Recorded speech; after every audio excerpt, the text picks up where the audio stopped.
من يهده الله فلا مضل له ومن يضلل فلا هادي له.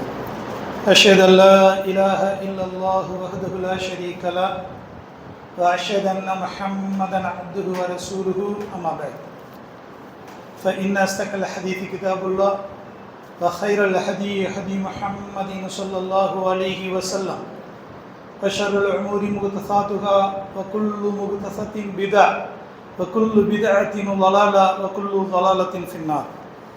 قال الله تعالى في القرآن المجيد: أعوذ بالله من الشيطان الرجيم.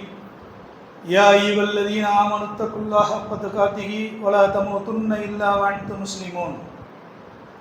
يا أيها الناس اتقوا ربكم الذي خلقكم من نفس واحدة وخلق منها زوجها وبث منهما رجالا كثيرا ونساء فاتقوا الله الذي تساءلون به والأرحام إن الله كان عليكم رقيبا. يا أيها الذين آمنوا اتقوا الله وقولوا قولا سديدا يصلح لكم أعمالكم ويغفر لكم ذنوبكم ومن يطع الله ورسوله فقد فاز فوزا عظيما. رب اشرح لي صدري ويسر لي أمري واحلل عقدة من لساني يفقهوا قولي. ربي زدني علما. எல்லாமல்ல அல்லாஹ் சுப்ஹானஹு வ தஆலாவுடைய நல்லடியார்களே, சகோதரர்களே, சகோதரிகளே, தாய்மார்களே, அல்லாஹ்வுடைய அளப்பரிய அருளாலும் கிருபையாலும் கருணையாலும் அவனால் ஒப்புக்கொள்ளப்பட்ட ஒரே மார்க்கமாகிய தீனுல் இஸ்லாத்திலே அல்லாஹ் சுப்ஹானஹு வ தஆலா இந்த குறுகிய கால வாழ்விலே நம்மை வாழச் செய்திருக்கின்றான்.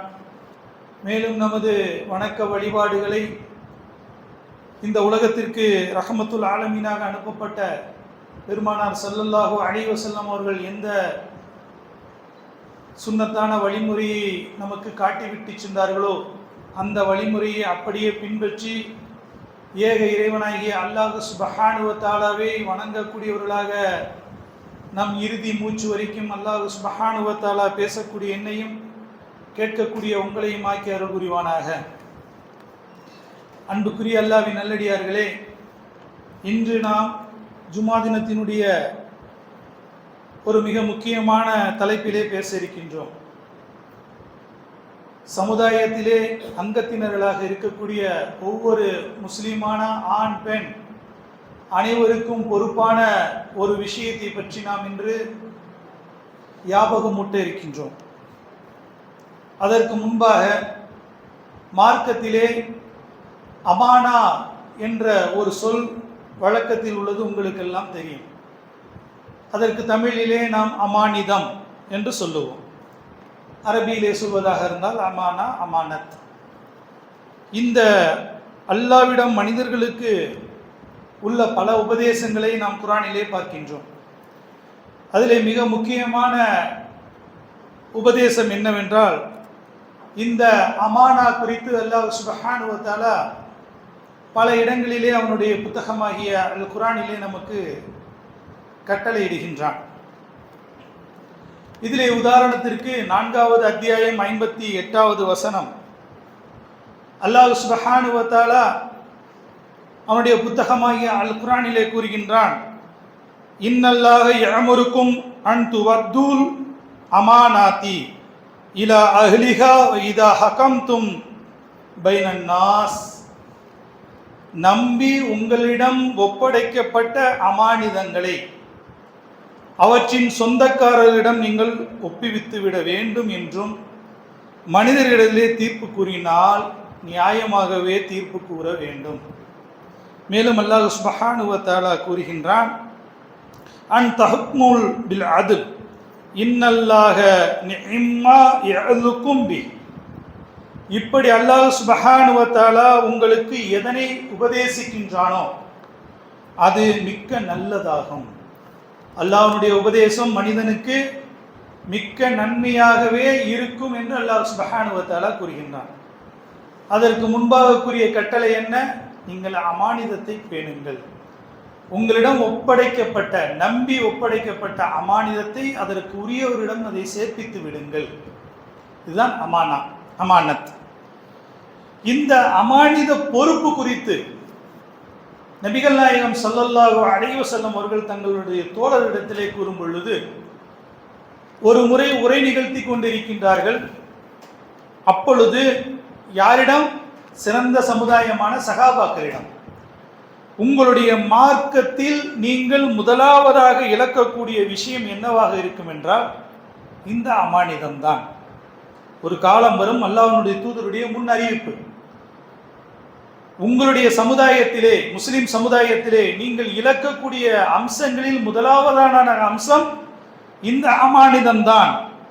யாரிடம் சொல்கின்றார்கள்?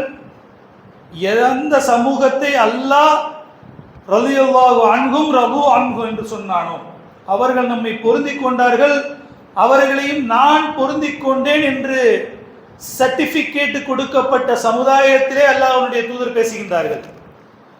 இந்த சமூகத்திலே முதலாவதாக எடுக்கப்படக்கூடிய விஷயம் இந்த அமானித பொறுப்பு தான். ஒரு முறை அல்லாஹ்வுடைய தூதர் ரசூலுல்லாஹி ஸல்லல்லாஹு அலைஹி வஸல்லம் அவர்கள் மக்களிடத்திலே உபதேசம் செய்து கொண்டிருக்கின்றார்கள். அப்பொழுது ஒரு கிராமவாசி வருகின்றார். இந்த கிராமவாசிகளிடம் என்ன ஒரு குணம் இருக்கும் என்றால், அவர்கள் அல்லாஹ்வுடைய தூதரிடத்திலே எப்படி அணுக வேண்டுமோ அந்த ஒரு ஒழுக்கத்தை, ஒரு பேணுதலை அவர்கள் அணுக மாட்டார்கள். அவர்களை காட்டு அரபி என்று சொல்லப்படும்.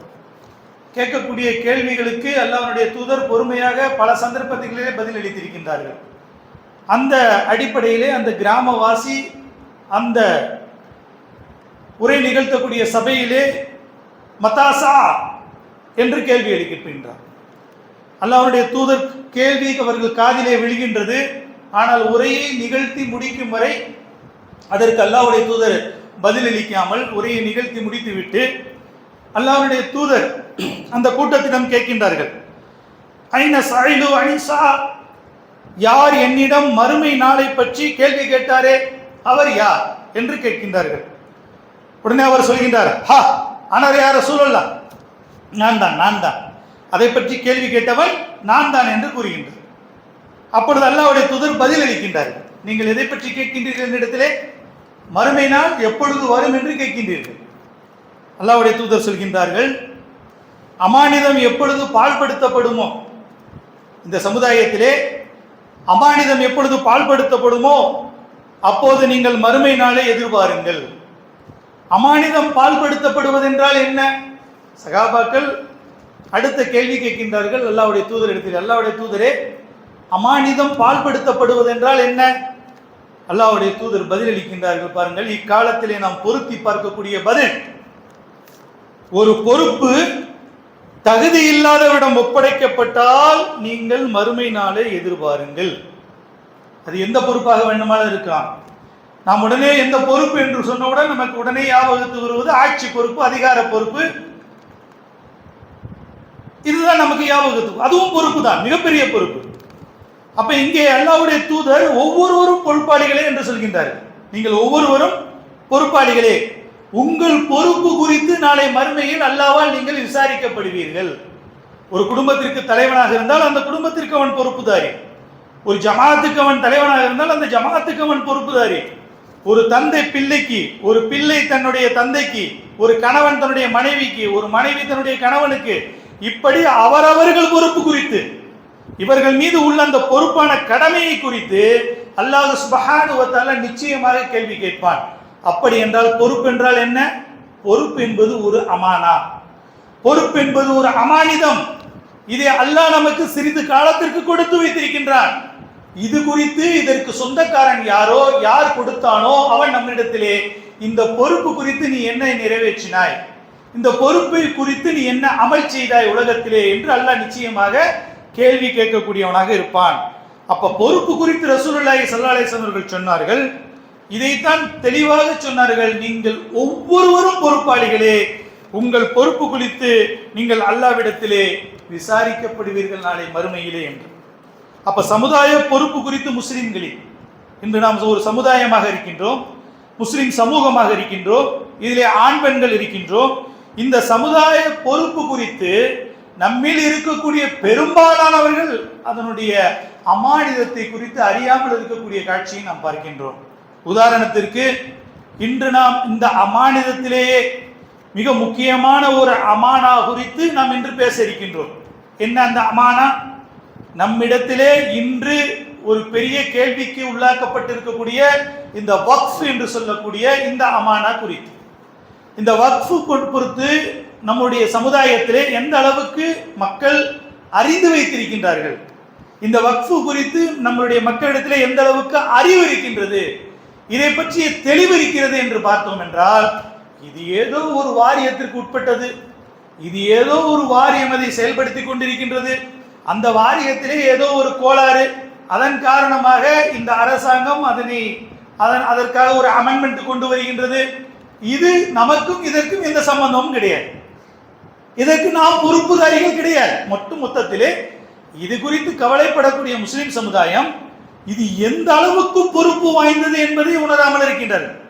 அதற்காகத்தான் பள்ளிகளிலே நாம் வைத்திருக்கின்றோம், கிட்டத்தட்ட ஏறத்தாழ எத்தனையோ வாரங்களாக இந்த ஸ்கேனை வைத்து இதை நீங்கள் ஸ்கேன் செய்யுங்கள், நம்மால் முடிந்த ஒரு முயற்சி, இதன் மூலமாக நம்முடைய எதிர்ப்பை இந்த அரசாங்கத்திற்கு நாம் செலுத்தக்கூடிய ஒரு வழி இருக்கின்றது.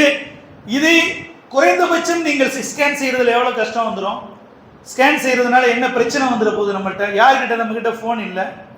ஆனால் இன்று பார்த்தோம் என்றால் இதிலே தமிழகத்தை சேர்ந்த நாம் எவ்வளவு பின்னோக்கி இருக்கின்றோம். மற்ற மாநிலங்களோடு நாம் ஒப்பிட்டு பார்க்கும் பொழுது மற்ற மாநிலங்களிலே முதலாவதாக மகாராஷ்டிரா இருக்கின்றது. அங்கு இருக்கக்கூடிய முஸ்லிம்கள் முதலாவதாக இதிலே அதிகமாக எதிர்ப்பை தெரிவிக்கக்கூடியவர்களாக இருக்கின்றார்கள். நாட்கள் செல்ல செல்ல 7வது இடத்திலே இருந்த தமிழகம் இன்று 9வது இடத்திற்கு வந்திருக்கின்றது. இந்த எதிர்ப்பை தெரிவிக்கக்கூடிய மக்களுடைய எண்ணிக்கையிலே 9வது இடத்தை நாம் பிடித்திருக்கின்றோம்.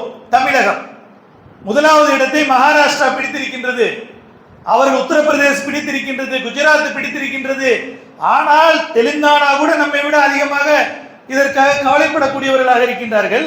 ஆனால் தமிழகத்திலே இந்த ஒரு இஸ்லாமிய குறித்து அறிவு அதிகமாக சொல்லப்படக்கூடிய மாநிலத்திலே, அதிகமாக குர்ஆன் ஹதீஸை பின்பற்றக்கூடிய மாநிலத்தில் ஒரு மாநிலமாக இருக்கக்கூடிய தமிழகத்திலே இந்த சமுதாய பொறுப்பு குறித்து, இந்த சமுதாய அமானிதம் குறித்து, இதற்காக நாம் தெரிவிக்க வேண்டிய எதிர்ப்பு குறித்து மக்களிடத்திலே எந்த விதமான விழிப்புணர்வும் இல்லாத ஒரு நிலையை நாம் பார்க்கின்றோம். இதை சிறிது குர்ஆன் ஹதீஸிலே பார்ப்போம். வக்ஃப் என்றால் என்ன என்பது நமக்கு யாருக்கு தெரியும்? வக்ஃப் என்பது நமக்கு தெரிஞ்சவுடனே ஒரு சொத்து ஞாபகத்துக்கு வரும், பள்ளிவாசல் ஞாபகத்துக்கு வரும், மதரசாக்கள் ஞாபகத்துக்கு வரும். இதெல்லாம் வக்ஃப் செய்யப்பட்ட சொத்து என்று நாம் தெரிந்து வைத்திருக்கின்றோம். ஆனால் அல்லாஹ் கூறுகின்றான், இதுதான் மிக முக்கியமான ஒரு அம்சம். அல்லாஹ் சுப்ஹானஹு வ தஆலா சமுதாயம் குறித்து கூறுகின்றான். எந்த ஒரு சமுதாயத்தவரும் தம் நிலையை தாமே மாற்றிக்கொள்ளாத வரையில் அல்லாஹ் அவர்களை மாற்றுவதில்லை. இன்னல்லாஹ லா யகையிரு மா பிகௌமின் ஹத்தா யுகையிரு மா பிஅன்ஃபுஸிஹிம். நிச்சயமாக நீங்கள் உங்களை மாற்ற வேண்டும். நீங்கள் உங்களை மாற்றாத வரையில் அல்லாஹ் உங்களை மாற்ற மாட்டான். அப்ப நாம் என்ன மாறி இருக்கின்றோம், நாம் சமுதாயத்தில் என்ன உணர்வை பெற்றிருக்கின்றோம் என்று பார்த்தோம் என்றால் பெரும்பாலான மக்கள் இதை அறியாதவர்களாக இருக்கின்றார்கள். நான் முதலிலே உங்களுக்கு இந்த வக்ஃப் குறித்து சில விஷயங்களை சொல்லலாம் என்று இருக்கின்றேன். வக்ஃப் என்றால் என்ன, இதை நாம் முதலிலே அறிந்து கொள்ள வேண்டும். வக்ஃப் என்பது, நன்றாக புரிந்து கொள்ளுங்கள், வக்ஃப் என்பது ஷரியத் சட்டத்தால், இஸ்லாமிய சட்டத்தால், அல்லாஹ்வும் அல்லாஹ்வுடைய தூதரும் வகுத்த சட்டத்தால் அங்கீகரிக்கப்பட்ட ஒரு மதம் அல்லது தொண்டு என அங்கீகரிக்கப்பட்ட எந்த ஒரு அசையும் அல்லது அசையா சொத்தை இஸ்லாம் கூறக்கூடிய ஒருவரால், இஸ்லாத்தை பின்பற்றக்கூடிய ஒருவரால் நிரந்தரமாக அர்ப்பணிப்பதாகும். விஷயம் விளங்குதா உங்களுக்கு? ஒரு முஸ்லீம் அதை சதக்கத்துல் ஜாரியாவாக நியத்து செய்து ஒரு முஸ்லிம் சமுதாயத்திற்கு அதனை தனியாகவோ அல்லது ஒரு பொதுவாகவோ ஒரு காரியத்திற்கு, நற்காரியங்களுக்கு அதனை அர்ப்பணித்தால் அதற்கு பேர் வக்ஃப். அப்ப இந்த வக்ஃப் சொத்து யாருக்கு சொந்தமானது? இந்த வக்ஃப் சொத்து யார் கொடுத்தது? இந்த வக்ஃப் சொத்தை கொடுத்தது ஒரு முஸ்லிம். இந்த வக்ஃப் சொத்து கொடுக்கப்படக்கூடியது ஒரு முஸ்லிம் சமுதாயத்திற்கு. அப்ப இதுல இன்னொருத்தனுக்கு என்ன வேலை இருக்குது? இதுல இன்னொருத்தன் என்ன சட்டம் இயற்ற வேண்டிய தேவைகள் இருக்கிறது? நல்லா யோசிச்சு பாருங்க. ரொம்ப சிம்பிளான பாமரத்தனமான ஒரு கேள்வி.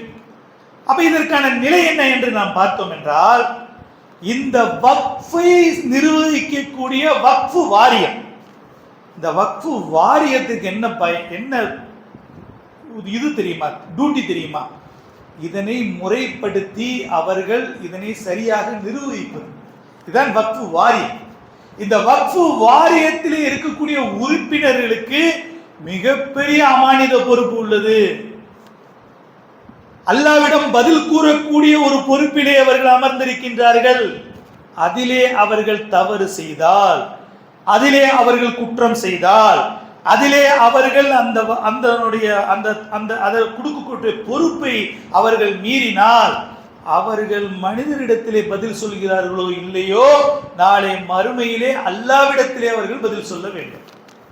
அல்லாஹ் இது குறித்து அவர்களை கேள்வி கேட்பான். அப்போ ஒரு மனிதர் தான் மரணிப்பதற்கு முன்பாக தான் சம்பாதித்த தன் சொத்தை சுயநினைவோடு புத்தி சுவாசனத்தோடு இது என்னுடைய சமுதாயத்திற்கு பயன்பெறட்டும், இதனை கொண்டு ஏழை மக்கள் கல்வியிலும் பொருளாதாரத்திலும் மேம்படட்டும், இதனை கொண்டு அறியப்பெற நல்ல காரியங்களை முஸ்லிம் சமுதாயத்துக்கு செய்து கொள்ளட்டும் என்று முன்னோர்கள் அதனை ஒரு அமானிதமாக நம்மிடத்திலே கொடுத்து விட்டு சென்றிருக்கின்றார்கள். அதன் அடிப்படையிலே இந்த வக்ஃபு வாரியம் இயங்கிக் கொண்டு அந்த வக்ஃபு வாரியத்தினுடைய சொத்தை அதை நிர்வகித்துக் கொண்டிருக்கும் பொழுது ஒரு ஆட்சியாளன், ஒரு எதிரி, பொதுவானவன் இதிலே அவன் தன்னுடைய மூக்கை நுழைக்கின்றான் என்றால் அதற்கான அடிப்படை காரணம் என்ன? முத்தலாக்கிலிருந்து ஷரியத்து சட்டத்தை ஒன்றாக அவன் கை வைப்பதிலிருந்து இந்த சமுதாயம் என்ன படிப்பினை பெற்றிருக்கின்றது, இந்த சமுதாயத்திற்கு அது குறித்து என்ன விழிப்புணர்வு ஏற்பட்டிருக்கின்றது? நாம் மாற்றிக்கொள்ளாத வரையில் அல்லாஹ் நம்மை மாற்ற மாட்டான். நமது நிலைமைகளை அல்லாஹ் மாற்றப் போவதில்லை. நாம் குறைந்தபட்சம் இந்த சமுதாயத்தினுடைய பொறுப்பு குறித்து நாம் அறிய வேண்டிய கட்டாயத்திலே இருக்கின்றோம். அப்ப எந்த ஒரு முஸ்லீமும், நான் மீண்டும் உங்களுக்கு வலியுறுத்துகின்றேன், எந்த ஒரு முஸ்லீமும் தனது அசையும் அல்லது அசையா சொத்தை அல்லாவின் பெயரால், நல்லா பாருங்க, அல்லாவின் பெயரால் இஸ்லாமிய சட்டத்தால் ஷரியத்து சட்டத்தால் அங்கீகரிக்கப்பட்ட மார்க்க சம்பந்தமான பணிகளுக்கும் நல்ல பல காரியங்களுக்கும் அவர் நோக்கத்திற்கும் அவர் நிரந்தரமாக அர்ப்பணிக்கின்றார் என்றால் அத்தகைய அர்ப்பணிப்புக்கு பெயர்தான் வக்ஃப். இந்த வக்ஃப் அத்தகைய சொத்து தான் வக்ஃப் சொத்து என்று அழைக்கப்படும். அப்ப நான் ஏற்கனவே உங்களுக்கு சொல்லிட்டேன், வக்ஃப் வாரியம் என்பது அந்த வக்ஃப் சொத்தை சரியாக நிர்வகிக்கக்கூடிய ஒரு பாடி, ஒரு அமைப்பு. இந்த அமைப்பில் ஏதாவது தவறு இருந்தால் தவறு செய்பவர்களை நீக்கி சரியானவர்களை நியமிப்பது அந்த வக்ஃப் வாரியத்தினுடைய கடமை. சரி, இந்த வக்ஃப் வாரியம் யாருக்கு கீழே இயங்கிக் கொண்டிருக்கிறது என்று பார்த்தால் நம்முடைய கையில் இருக்கின்றது. முஸ்லிம் மக்களிடத்திலேயே இந்த வக்ஃப் வாரியத்தினுடைய அந்த பிடி இருக்கிறது என்றால் அரசாங்கத்தின் கீழ் வக்ஃப் வாரியம் இயங்குகின்றது. அதனை நிர்வகிக்கக்கூடிய மக்களை போடக்கூடியது அரசாங்கம். ஆனால் சொத்து முஸ்லிம்களுக்குரியது. சொத்தை அனுபவிக்கக்கூடியவர்களும் முஸ்லிம்கள், சொத்தை கொடுத்தவர்களும் முஸ்லிம்கள். அப்ப இதனை முறைப்படுத்துவது, அதில் ஏற்படக்கூடிய தவறுகளை களைவது நமக்கும் பொறுப்பு இருக்கின்றது, அரசாங்கத்திற்கும் பொறுப்பு இருக்கின்றது. இப்பொழுது ஒரு கேள்வி, இஸ்லாத்தினுடைய எதிரிகள் அவர்கள் நீண்ட நாள் கோரிக்கையாக வைக்கக்கூடிய ஒரு கோரிக்கை என்ன? கோவில்கள் மட்டும் அறநிலைத்துறைக்கு ஏன் சொந்தமாக இருக்கின்றது? அறநிலைத்துறை ஏன் அதனை நிர்வகிக்கிறது? எங்களிடம் கொடுங்கள் என்று சொல்கின்றார். அப்ப அதற்கு அவர்கள் சொல்லக்கூடிய கணக்கு, நீங்கள் இதனை எப்படி அறநிலைத்துறையிடம் ஒப்படைக்கின்றீர்களோ அதுபோல் கிறிஸ்துவர்களுடைய சொத்தையும் முஸ்லிம்களுடைய சொத்தையும் இதே போல் ஒரு அறநிலைத்துறையிடம் ஒப்படைக்க வேண்டும். அவருடைய நோக்கம் மிக கொடியது, அவர்களுடைய நோக்கம் மிக தீங்கானது, அவர்களுடைய நோக்கம் எந்த முஸ்லிம்களுக்கும் நன்மை பயக்கக்கூடியதாக அமையாது. ஏனென்றால் அவர்கள் இஸ்லாத்தினுடைய எதிரிகள். இஸ்லாத்தை அழிப்பதற்காக ஷரியத்து சட்டத்திலே ஒன்றொன்றாக கை வைக்கக்கூடியவர்கள்.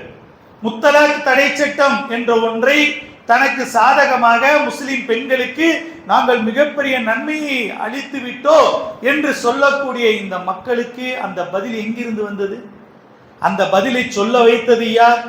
நம்முடைய சமுதாயத்தில் இருக்கக்கூடிய மார்க்க கல்வி ஊட்டப்படாத, மார்க்கத்தை பற்றி சரியாக அறியாத ஒரு பெண் கொடுக்கக்கூடிய புகாரின் அடிப்படையிலே, அவள் செய்யக்கூடிய தவறின் அடிப்படையிலே சில ஆண்கள் செய்யக்கூடிய தவறின் அடிப்படையிலே முழு முஸ்லிமுடைய சட்டத்திலே அவன் கை வைக்கக்கூடிய தைரியம் அவனுக்கு வந்து விடுகிறது. ஏன்? முஸ்லிம் சமூகத்திலே இருக்கக்கூடிய அங்கத்தினராக இருக்கக்கூடியவனுடைய கையை எடுத்து நம் கண்ணை குத்தி கொண்டிருக்கின்றான். அப்ப இதற்காக யார் பொறுப்புதாரிகள்? அந்த பெண் இந்த கம்ப்ளைண்டை கொடுப்பதற்கு செல்வதற்கு முன்பாக அந்த பெண்ணுக்கு சரியான கல்வியை ஊட்டி, அந்த பெண்ணுக்கு சரியான மார்க்கத்தை தெரிவித்து, இதற்கு எல்லா தீர்வுகளும் குர்ஆனிலும் ஹதீஸிலும் இருக்கின்றது என்று சொல்ல தவறியது இந்த சமுதாயமா வேறு யார்? இந்த சமுதாயத்தை சேர்ந்த ஜமாத்தார்களா வேறு யார்? அந்த பெண்ணை பொது எதிரிடம் அனுப்பி வைத்தது யார்? நாமா இல்லை வேறு யார் வரா? இப்படித்தான் ஒன்றொன்றும் நம்மளுடைய கைகளை கொண்டு நம் கண்களை குத்தக்கூடிய காரியம் இந்த இஸ்லாமிய அறிவு அற்ற ஒரு தனி நபர்களால் ஏற்படக்கூடிய ஒரு மிகப்பெரிய பாரதூரமான விளைவுகளாக நாம் பார்க்கின்றோம். இதற்கு முழு பொறுப்புதாரிகள் யார் இதை அறிந்து வைத்திருக்கின்றார்களோ, தெரிந்து வைத்திருக்கின்றார்களோ, புரிந்து வைத்திருக்கின்றார்களோ அவர்கள் புரியாத, அறியாத, தெரியாத மக்களிடம் இதை தெரிவிக்க வேண்டியது கட்டாய கடமை. இந்த பொறுப்பு குறித்து அல்லாஹ் சுப்ஹானஹு வ தஆலா நாளை கேட்பான்.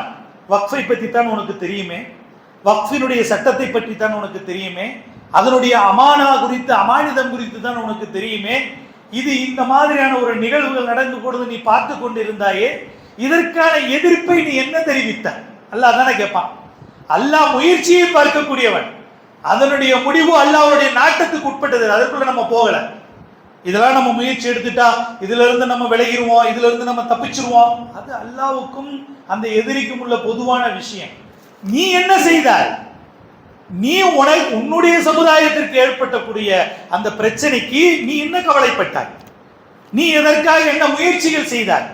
உனக்கு எதிராக ஒரு அநியாயம் நடந்து கொண்டிருக்கும் பொழுது ஈமான் குறித்து அல்லாஹ்வுடைய தூதர் ரசூலுல்லாஹி ஸல்லல்லாஹு அலைஹி வஸல்லம் சொன்னார்களே, ஒரு தவறு நிகழ்வதை நீங்கள் கண்டால், ஒரு தப்பு நடப்பதை நீங்கள் கண்டால், ஒரு பாவத்தை நீங்கள் கண்டால், நீங்கள் முதலிலே உங்கள் சக்தியை கொண்டு அதை கரத்தால் தடுங்கள். அதற்கு முடியாத பட்சத்திலே உங்களுடைய வாயால் அதை தடுங்கள். அதற்கு பிறகு உங்களுடைய உள்ளத்தால் அதை வெறுத்து ஒதுக்குங்கள். அதற்கு பிறகு எந்த ஈமானுடைய நிலையும் கிடையாது. அப்ப கடைசி நிலை என்ன? நம்ம உள்ளத்தால் அதை வெறுப்பது, உள்ளத்தால் அதை புரிந்து இந்த காரியம் பாவமான காரியம், இந்த காரியம் தவறான காரியம், இந்த காரியம் அல்லாஹ்வும் அல்லாஹ்வுடைய ரசூலுக்கும் எதிரான காரியம் என்பதை உள்ளத்தால் புரிந்து வெறுத்து ஒதுக்குவது ஈமானுடைய கடைநிலை என்று அல்லாஹ்வுடைய தூதர் ரசூலுல்லாஹி ஸல்லல்லாஹு அலைஹி வஸல்லம் அவர்கள் சொன்னார்கள். என்றால் நாம் இந்த வக்ஃபு குறித்து நாம் என்ன நிலையிலே இருக்கிறோம் என்பதை நாம் அறிந்து கொள்ள கடமைப்பட்டிருக்கின்றோம். இன்று பலவிதமான கேள்விகள் இஸ்லாமிய சமூகத்திலே நாம் வைக்கக்கூடிய கேள்விகளாக கூட அவர்கள் எடுத்துக்கொள்ளலாம், பொது எதிரிகள் எடுத்துக்கொள்ளலாம். இந்து அறநிலைத்துறை நிர்வாக பொறுப்பில் உள்ள கோயில்களில் அல்லது ஒரு வழிபாட்டு தலத்திலே ஒரே ஒரு மாற்று மதத்தாரை சேர்த்தால் இவர்கள் ஏற்பார்களா? அந்த ஒரு பாடியில, அந்த ஒரு ஜெனரல் பாடியில, அந்த ஒரு நிர்வாக பாடியில கோயிலுக்கு சொந்தமான அறநிலைத்துறையிலே யாராவது ஒரு இந்து அல்லாத ஒருவர் அதிலே அமர்ந்திருப்பாரா? பொறுப்பிலே இருக்க முடியுமா? நிர்வகிக்க முடியுமா? ஒரு கிறிஸ்துவரோ, ஒரு இஸ்லாமியரோ, ஒரு பௌத்தரோ அதிலே அவர் அங்கம் வகிக்க முடியுமா? முடியாது.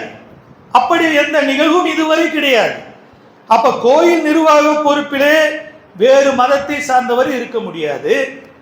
அப்ப வக்ஃப் என்று சொல்லக்கூடிய ஷரியத் சட்டத்தால் அங்கீகரிக்கப்பட்ட ஒரு வாரியத்திலே முஸ்லிம் அல்லாதவர் எப்படி உறுப்பினராக ஆக முடியும்? அவரை எப்படி உறுப்பினர்களாக சேர்க்க முடியும்? அவர்கள் எப்படி இந்த சொத்தை நிர்வகிக்க முடியும்? பாமரத்தரமான கேள்விதானே, ஈஸியான கேள்விதானே. இதற்கு என்ன பதில் இருக்கின்றது? இதற்கு அரசாங்கத்திடம் என்ன பதில் இருக்க போகின்றது? எந்த பதிலும் இருக்க போவதில்லை. அப்ப வக்ஃப் என்ற அந்த ஒரு விஷயத்திலே நாம் நிச்சயமாக ஒரு தீனுடைய பார்வையிலே, ஒரு இஸ்லாமிய பார்வையிலே நாம் பார்க்க வேண்டும். இந்த வக்ஃப் சொத்துக்கள் விஷயத்திலே யாராவது முறைகேடுகளிலே ஈடுபட்டால் அதற்கான தண்டனைகள் மிக கடுமையானது. அந்த தண்டனை குறித்து நாளை இங்கே கிடைக்கின்றதோ இல்லையோ, மறுமையிலே அவர்கள் அதை அனுபவித்தே தீர வேண்டும். அப்ப வக்ஃபு பொறுத்து நம்ம என்னமோ இந்தியாவில் தான் வக்ஃபு வாரியம் இருக்குது, இந்தியாவில் தான் இதை பற்றி ஒரு வாரியம் அமைக்கப்பட்டு இந்த சொத்துக்கள் எல்லாம் நிர்வகிக்கப்படுகின்றது என்று நாம் நினைக்கின்றோம் பெரும்பாலானவர்கள். ஆனால் இஸ்லாமிய வரலாற்றை நீங்கள் எடுத்துக்கொண்டால் வக்ஃபு செய்யப்பட்ட முதல் சொத்து என்ன தெரியுமா? அல்லாஹ்வுடைய தூதர் ரசூலுல்லாஹி ஸல்லல்லாஹு அலைஹி வஸல்லம் அவர்கள் மக்காவில் இருந்து மதீனாவுக்கு ஹிஜ்ரத் செய்கின்றார்கள். செய்யும் பொழுது சில நாட்கள் அவர்கள் குபா என்ற இடத்திலே தங்கி அந்த இடத்திலே குபா என்ற பள்ளியை அவர்கள் கட்டுகின்றார்கள். தங்களுடைய கரத்தால் கட்டப்பட்ட முதல் ஆலயம் குபாவில் இருக்கக்கூடிய அந்த பள்ளிவாசல். இப்போ யார் உம்ராக்கு செல்கிறார்களோ ஹஜ்ஜுக்கு செல்கிறார்களோ அவர்கள் தன்னுடைய வீட்டிலிருந்து ஒளி செய்து நன்மையை நாடி அங்கு சென்று 2 ரகாத்துகள் தொழுவார்கள். மதீனாவிலிருந்து சிறிது தூரத்திலே இருக்கக்கூடிய ஒரு பள்ளி. இந்த பள்ளியை அல்லாஹ்வுடைய தூதர் மக்களுக்காக வக்ஃப் செய்கின்றார்கள். இன்று வரைக்கும் அது வக்ஃப் செய்யப்பட்ட ஒரு ப்ராப்பர்ட்டி.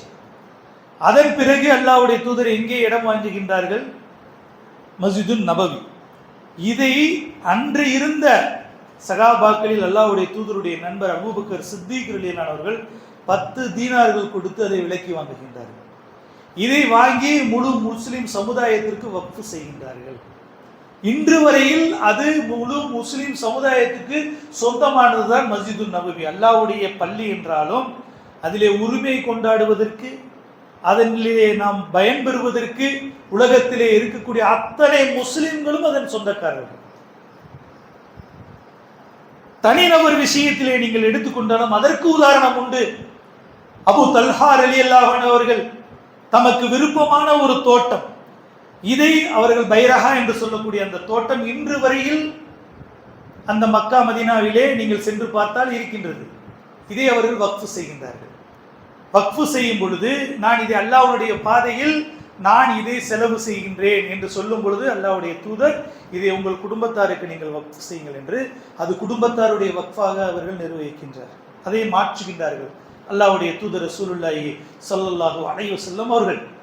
அப்ப வக்ஃப் என்பது உலகமெங்கும் இருக்கக்கூடிய முஸ்லிம்களால் உலகமெங்கும் இருக்கக்கூடிய அவர்களுடைய சொத்துக்கள், அது அசையா சொத்தாக இருந்தாலும் சரி அசையும் சொத்தாக இருந்தாலும் சரி, முஸ்லிம் சமுதாயத்திற்கு பயன் பெற வேண்டும் என்ற உயர்ந்த நோக்கம்.